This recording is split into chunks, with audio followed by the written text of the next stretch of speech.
تعالیٰ نے ہمیں بہت ساری نعمتیں عطا فرمائی ہیں، اور ان نعمتوں میں سے بہت سی ایسی نعمتیں ہیں جن کو ہم نعمت سمجھتے ہیں، لیکن بہت سی ایسی نعمتیں ہیں جن کو ہم نعمت سمجھتے ہی نہیں، یا ان کے بارے میں کبھی ہمارا خیال بھی نہیں جاتا کہ یہ بھی اللہ کی کتنی بڑی نعمت ہے۔ اللہ تعالیٰ گھر دیتا تو ہم کہتے ہیں چلو اللہ کی نعمت ہے، مال ملتا ہے تو ہم کہتے ہیں اللہ کی نعمت ہے، گاڑی مل گئی تو اللہ کی نعمت ہے، لیکن کبھی ہم نے سوچا کہ آنکھیں اللہ کی کتنی بڑی نعمت ہے، کان اللہ کی طرف سے کتنی بڑی نعمت ہے، زبان اللہ کی طرف سے کتنی بڑی نعمت ہے۔ اگر ہم آنکھوں سے دیکھ نہ سکیں تو ہماری زندگی کیسی ہوگی؟ اگر ہم دیکھ سکتے ہیں لیکن لوگوں کی بات نہ سن سکیں تو ہماری زندگی کیسی ہوگی؟ ہم دیکھ بھی لیں اور سن بھی لیں لیکن بول نہ سکیں تو ہماری زندگی کیسی ہوگی؟ اس کا اندازہ مجھے اس وقت ہوا، میں بھی جب گیا ہوا تھا مسقط، تو وہاں پر میرے ایک جاننے والا ہے جو شام کا رہنے والا ہے، سیریا کا، تو اس نے مجھے بتایا کہ اس کی فیملی جو ہے وہ شام میں رہتی ہے اور وہ خود ادھر ہوتا ہے عمان میں۔ تو جب یہ حالات خراب ہوئے شام کے، تو اس نے بتایا کہ میرا بھائی نکلا باہر روٹی لینے کے لیے اپنے گھر والوں کو، چھوٹا بھائی تھا اس کا۔ جب وہ روٹی لینے کے لیے نکلا تو واپس آ رہا تھا تو کہیں سے بوم آیا، اس کے قریب آ کر بوم گرا، اور اس کے پھٹنے کی وجہ سے اس بوم کے جتنے پارٹیکلز تھے اس کے بھائی کی باڈی میں سارے لگ گئے، اور سارا جسم میں اس کے وہ شارپ پارٹیکلز لگے، اور سارا جسم جو ہے وہ چھلنی ہو گیا، آنکھوں پہ بھی لگا، کانوں پہ بھی لگے، منہ پہ بھی لگا، اور وہ اتنی بری حالت میں تھا، کہتا ہے بڑی مشکل سے وہ گھر پہنچا، اور وہاں پر چونکہ میڈیکل فیسلٹیز بھی ویسی نہیں تھی، تو انہوں نے کہا کہ جب وہ گھر آیا تو میرے والد صاحب اس کو دیکھ کر بے ہوش ہو گئے، وہ اتنی بری حالت میں تھا۔ کہتے ہیں اس کو لے کر گئے، بڑی مشکل سے اس کو کسی طریقے سے وہاں سے نکالا، اور جو قریب ترین جو بارڈر ہے وہ ٹرکی کا ہے، تو کہتے ہیں ٹرکی کے کسی ہاسپٹل میں پہنچایا انہوں نے کسی طرح۔ تو کہتے ہیں میں یہاں سے پھر عمان سے جب وہاں پہ گیا اپنے بھائی کو دیکھنے کے لیے، تو جب اس کو کہتا ہے میں نے اسٹریچر پہ دیکھا، جب آپریشن تھیٹر کے پاس پہنچے تو میں نے اس کا ہاتھ پکڑا تو وہ دیکھ نہیں سکتا تھا اس وقت، تو اس نے میرا ہاتھ پکڑا، مجھے اس نے سمجھا کہ میں اس کا باپ ہوں، وہ کہتا ہے بابا، تو اس کو میں نے بتایا نہیں میں بابا نہیں ہوں، میں تمہارا بھائی ہوں بڑا۔ کہتا ہے اب ہم اس کو آپریشن تھیٹر کے باہر کھڑے ہوئے تھے، انتظار کر رہے تھے کیونکہ اندر ایک اور پیشنٹ تھا کہ وہ باہر نکلتے اور اس کے بعد اس کو لے کے جانا تھا، اور اس وقت میں یہ سوچ رہا تھا کہ اس وقت دنیا میں جو سب سے زیادہ مصیبت زدہ انسان ہوں وہ میں ہوں، کیونکہ کوئی بھی اپنے چھوٹے بھائی کو اس حالت میں دیکھے جو اتنی بری حالت میں خون میں پڑا ہوا ہو اور اس کے جسم پورا جسم جو ہے وہ زخموں سے بھرا ہوا ہو، تو اس کو لگا کہ میں اس وقت دنیا میں سب سے زیادہ مشکل میں ہوں۔ تو اتنے میں کیا دیکھتا ہے کہ آپریشن تھیٹر سے ایک خاتون نکلتی ہیں اور اس جو اسٹریچر کے اوپر ایک نوجوان لیٹا ہوا ہے تقریباً 25 سال کا۔ کہتے جب اس کے پاس آیا، اب اس کو باہر، وہ بھی ساتھ باہر تھا، میرا بھائی بھی ادھر تھا، وہ اندر آپریشن تھیٹر کلیئر کر رہے تھے، تو میں نے اس سے پوچھا اس عورت سے کہ یہ لڑکا کون ہے؟ تو وہ لڑکا کہتا میں نے جب دیکھا تو وہ تڑپ رہا تھا بیچارہ، وہ بھی بڑی اذیت میں تھا، تو میں نے اس سے پوچھا یہ کون ہے؟ تو اس عورت نے کہا کہ یہ میرا بیٹا ہے، 25 سال کے قریب اس کی ایج تھی۔ تو اس نے کہا اس کو کیا بیماری ہے؟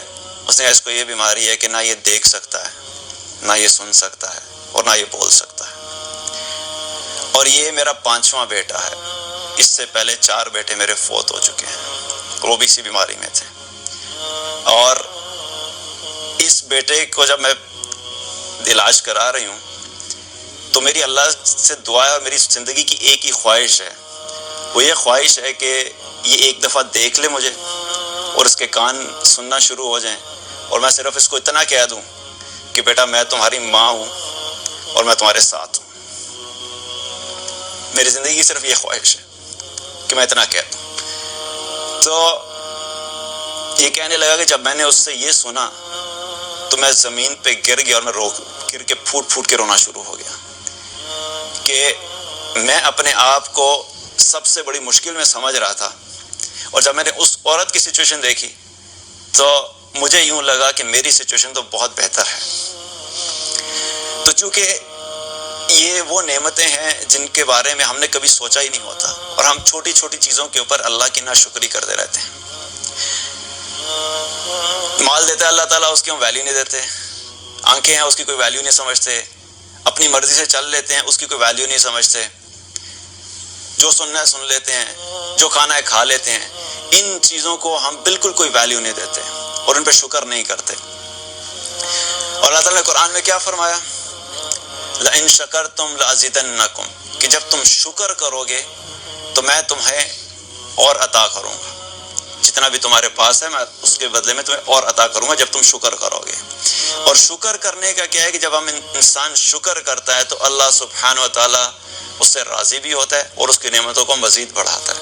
اور جو شخص ناشکری کرتا ہے تو ناشکری کرنے والوں کے بارے میں اللہ تعالیٰ نے کیا فرمایا؟ لَإِن كَفَرْتُمْ إِنَّ عَذَابِي لَشَدِيدٌ، اگر تم ناشکری کرو گے تو یاد رکھو کہ میرا عذاب بڑا سخت ہے. تو زندگی میں اللہ نے جو کچھ بھی دیا ہے اس پہ شکر کریں. چھوٹی چھوٹی چیزوں کے اوپر کبھی بھی اپنے آپ کو یہ مت سوچا کریں کہ میرے پاس یہ موجود نہیں ہے. ہمارے ساتھ مسئلہ کیا ہے کہ ہم لوگوں کے ساتھ اپنے آپ کو ہر وقت کمپیئر کرتے رہتے ہیں. میرے پاس یہ ہے، فلاں کے پاس یہ ہے، میرے پاس یہ نہیں ہے. میرے پاس گاڑی چھوٹی ہے، اس کے پاس گاڑی بڑی ہے. میرے پاس گھر چھوٹا ہے، اس کے پاس گھر بڑا ہے. میرے پاس کپڑے جو ہیں وہ نان برانڈڈ ہے، اس کے پاس برانڈڈ کپڑے ہیں. اس سچویشن میں ہمیشہ چونکہ دنیا کے معاملے میں ہم اپنے سے اوپر والوں کو دیکھتے رہتے ہیں تو ہمارا کیا معاملات ہے کہ ہر وقت ہم ایک ناشکری کی کیفیت میں ہوتے ہیں. جو کچھ ہمارے پاس موجود ہوتا ہے وہ ہمیں نظر آنا بند ہو جاتا ہے، اور جو کچھ ہمارے پاس موجود نہیں ہوتا اور دوسروں کے پاس ہوتا ہے ہم اس کو دیکھنا شروع کر دیتے ہیں. تو اس کا مطلب کیا ہوتا ہے کہ ہم ان نعمتوں کی ناشکری کر رہے ہوتے ہیں جو اللہ نے ہمیں دی ہوئی ہیں. اس سچویشن میں ہمیں کیا کرنا ہے کہ ہمیشہ اپنے سے نیچے والے کو دیکھنا ہے. اگر میرے پاس گاڑی ہے تو یہ دیکھو کہ کسی کے پاس گاڑی نہیں ہے. اگر میرے پاس گھر ہے تو یہ دیکھو کسی کے پاس گھر نہیں ہے. اگر میرے پاس کپڑے جیسے بھی پہننے والے ہیں ایسے لوگوں کو دیکھو جن کے پاس پہننے کے لیے کپڑے نہیں ہیں. اگر ہم امن کی سچویشن میں ہیں تو ایسے لوگوں کو دیکھیں جن کے پاس امن کی سچویشن نہیں ہے، جو صبح اٹھتے ہیں اور ایسے خوف کے عالم میں ہوتے ہیں کہ پتہ نہیں آج ہماری زندگی کا آخری دن ہے کہ نہیں ہے، پتہ نہیں آج ہمارے ساتھ کیا ہوگا. ہر وقت اپنی ان نعمتوں کے اوپر نظر رکھیں جو اللہ نے دی ہیں، اور ان چیزوں کے اوپر سے نظر ہٹا دیں جو ہمارے پاس موجود نہیں ہیں. تو جب ہم اس سچویشن میں رہیں گے، اس کرائٹیریا اس مائنڈ سیٹ کے ساتھ زندگی بسر کریں گے تو ہمارے دل میں ایک شکر کی کیفیت ہوگی. جب دل میں شکر کی کیفیت ہوگی تو اللہ سبحانہ تعالیٰ ہماری نعمتوں کو مزید بڑھائے گا. اور اگر ہم یہ نہیں کریں گے تو اللہ تعالیٰ نے کیا فرمایا؟ تم ناشکری کرو گے تو یاد رکھو کہ اللہ کا عذاب بڑا شدید ہے. اللہ تعالیٰ ناشکری کے نتیجے میں جو نعمتیں موجود ہوتی ہیں اللہ تعالیٰ وہ بھی لے لیتا ہے. اور آخرت میں بھی ایسے لوگوں کے بارے میں کیا فرمایا کہ ایسے لوگوں کو شدید عذاب دیا جائے گا جنہوں نے اللہ کی نعمتوں کی ناشکری کی. تو ہر حال میں ہم نے کیا کرنا ہے؟ ہر حال میں الحمدللہ، الحمدللہ علی کل حال، ہر حال میں اللہ کا شکر ادا کرنا ہے، چاہے حالات جیسے بھی ہیں. اللہ نے مال دیا تب بھی شکر ادا کرنا ہے، مال نہیں ہے تب بھی شکر ادا کرنا ہے. جیسی بھی سچویشن ہے ہر حال میں شکر ادا کریں. جب ہم شکر کریں گے تو اللہ تعالیٰ ہمارے لیے دنیا میں بھی بڑھائے گا اور آخرت میں بھی اس کا اجر دے گا.